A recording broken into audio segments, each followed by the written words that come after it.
Je me présente, Angèle Boissy,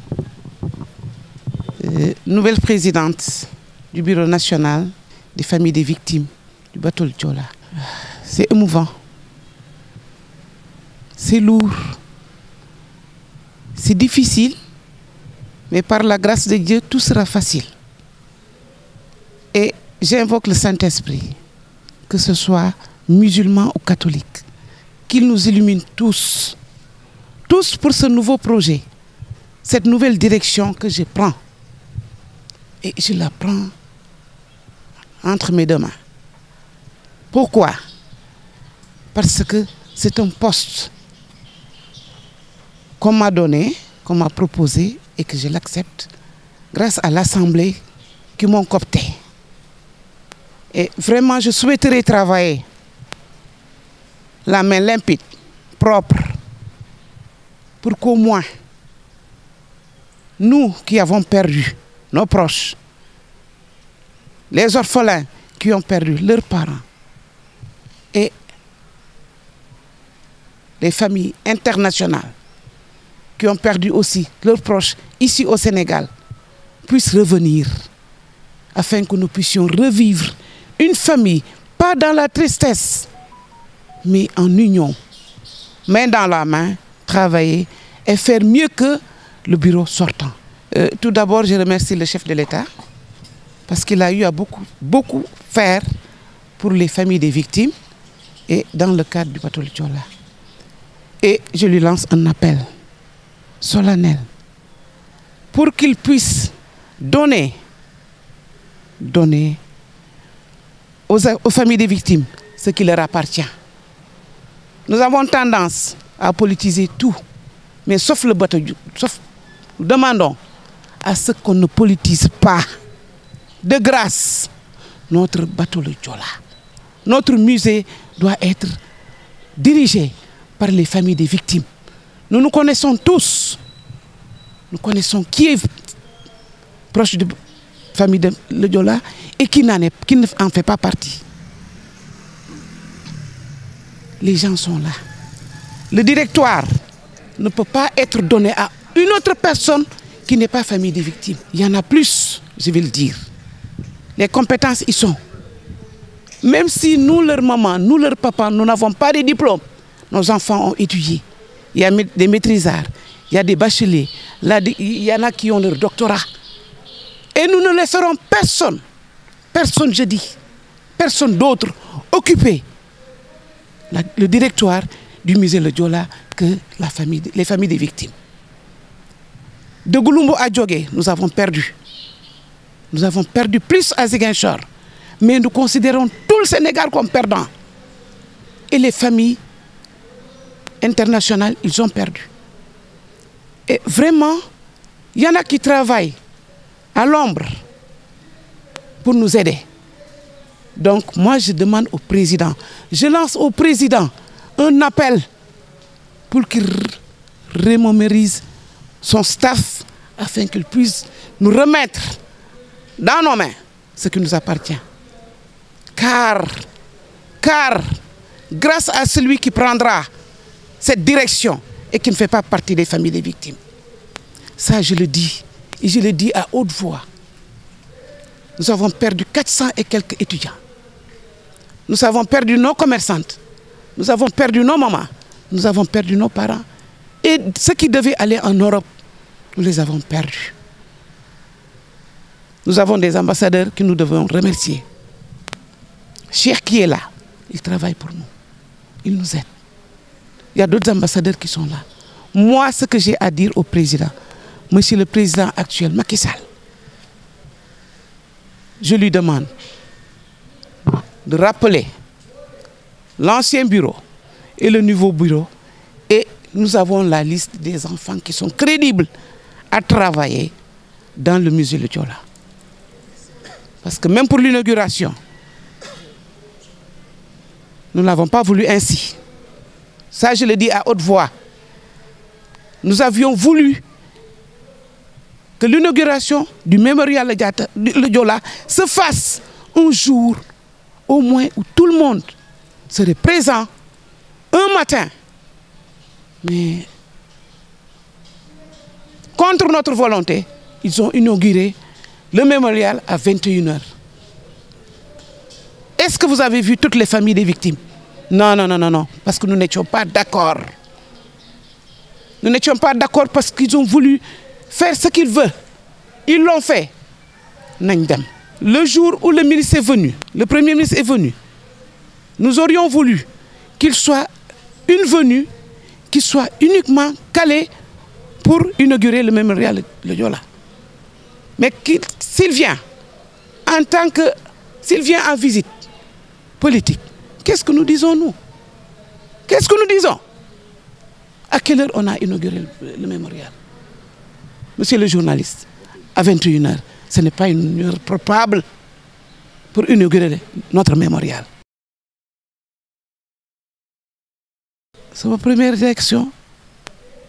10 na trop. dama ne déedéet ñu ni ma doy nga ñu sama xol fees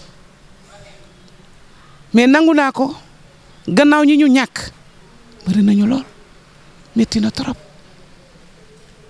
am na ñu dem ak ay ëmb ay bébé yu dem ay étudiants yu dem ñun ñu nekk fi ñu na jël suñu yëf di ko taafantoo ana lu gën a métti loolu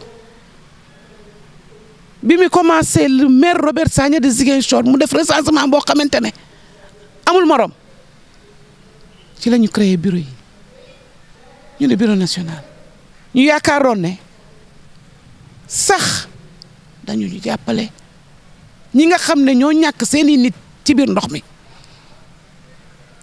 nga xam ne boo kii bu ndox duggee sa bakkan rek mu metti trop à plus forte raison nga nekk ci biir ndox ñi nekk ci cabine yi mënuñu génn xale yi di yuuxu metti na bi mu amee ñu ngi gërëm président parce que am na lu mu def Eli relaté na ko ñu ngi koy gërëm mais nag ñu ngi koy wax ni ko ah kontaanuñu ci inauguration bi de kontaanuñ ci dara ndax heure biñ ko inauguré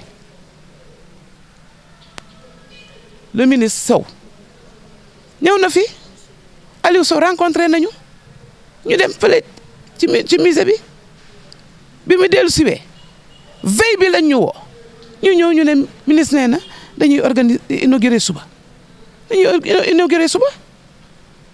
xanaa bu dul dara sax ñu respecté suñuy niw ñu respecté leen woo ñu une semaine à l'avance na ñëw ministre dafa war a ñëw te c'était prévu que ni président moo naroon ñëw pour inaugurer mémorial bi loolu la ñu waxoon à ma grande surprise à notre grande surprise ñu ñëw veille bi ñëw leen ñu inaugurer suba ñun est-ce que danañ ko nangu duñ ko nangu tey duñ ko nangu suba moo tax gisuñu te buñ fa ñëwoon ak brassard rouge président du comprendre lan moo tax ñu ñëw foofu ak brassard rouge moo tax comme ñun dañoo am suñuy dëgg am suñu doole ci suñuy niw bokk ak ñoom perte leen ñu xam ne ñoo ngi suñu ginnaaw moo tax ñu toog suñu place. mbir mi daal premier ministre dafa ñëwoon du visite politique la ñëwoon bu ñëwee visite politique ñun lan la ñuy jàpp ñu woo la fay na ñëwal ñañu woo ñu dem benn portion dem foofu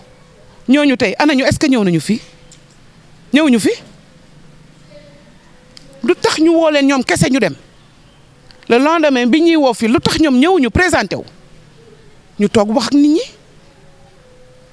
Boubacar boo fu ñëw ma ne ko Boubacar mu ne ma ne ko attention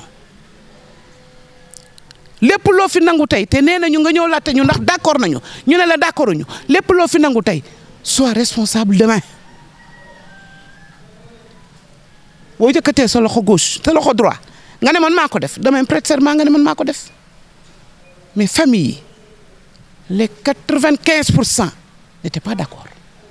Et les orphelins étaient là.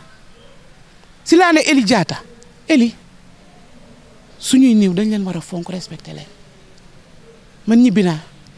Parce que je suis là. Je sais que dina metti trop. Ndax man kenn du ku ma téye man danaa xuloo ak yow danaa xeex yow. Jubal ca ñama war a waxal wax ak ñoom. maa ngi wax président ne ko dañu ne mémorial ku ko moom bateau le Joola ku ko moom famille des victimes ku ko moom les orphelins et les parents. Directoire bi nag maa ngi koy ñaan mu wax ak ña fa ne wax ak ñi muy liggéeyal président mu ne leen woo leen ñi yelloo yëf yi woo leen ñi moom mbir mi directoire bi ñu jox ko famille des victimes. musée bi nañ ko jox famille des victimes ñoom ñoo xam ñan ñoo mën a liggéey foofu ñoom ñoo xam naka la ñuy tànnee ñi fay liggéey ndax ñu mën a gis seen bopp ci musée bi mais bu ñu jëlee directoire bi jox ko keneen koo xam ne bokkul ci famille des victimes ah dana soulever loo xam ne war fi am de te kenn ñaanu ko ñun ci jàmm la ñuy dox nangu nañu métti na 22 ans sans rapport 22 ans sans évaluation dafa doy te daf fi yem jaral nañu lépp président nag xam nga nit ki boo nekkee kilifa yu bëri dañ la koy nëbb kon waruñu di nëbb yii lu mel ni lii boo ko nëbbee bis day feeñ. compétence yi bëri nañ fi lool man mii xëy na sama jàng sorewul de mais maîtrisard yaa ngi fi ñi am seen doctorat ñi ngi fi nous avons des psychologues nous avons des sociologues nous avons des magistrats même bu fekkee ne faberekat bi sax xëy na jàngul mais am na loo xam ne am na ko ci boppam ngir yàlla ak yonente ba salalom tooro nee leen ko mu jox nit ki la mu moom nañ ñu jox li ñu moom jox ñu li ñu yelloo musée bi ku fa dugg te bokkoo ci ah du ñu neex de te du neex suñuy néew waaw loolu laa amoon lu may wax man maa ngi tudd Angèle Boissy bokk ci famille des victimes nekk président bu bees jëwriñ yi lay ñaan am na ñu fàtte président na latte am na ñu fàtte orphelin yi am na ñu bëgg jàng amuñu pexe am na ñuy jàng amuñu ñu leen fayal jigéen ñi bokk ci famille des victimes nañ leen woo dajale leen en assemblée générale bureau conseil régional sax mën nañu fa abal bureau heure bu ñu bëggee réunion ñu ñëw daje ñu toog réunion parce que normalement man ci sama gis-gis waroon nañu am siège mémorial bi nag bu paree ba ñu jox ñu li ñu yelloo nañ fa am siège salle de réunion dañ ko fay am ñu permettre ñu dañ fay ne surux di tenir suñuy réunion suñuy ñu di leen xool nga ñëw sax jeter benn jet de fleur nga ñëw sax jël benn kii jox ko say ñi nga perte ngir yàlla diis na metti na loolu daal laa amoon lu may wax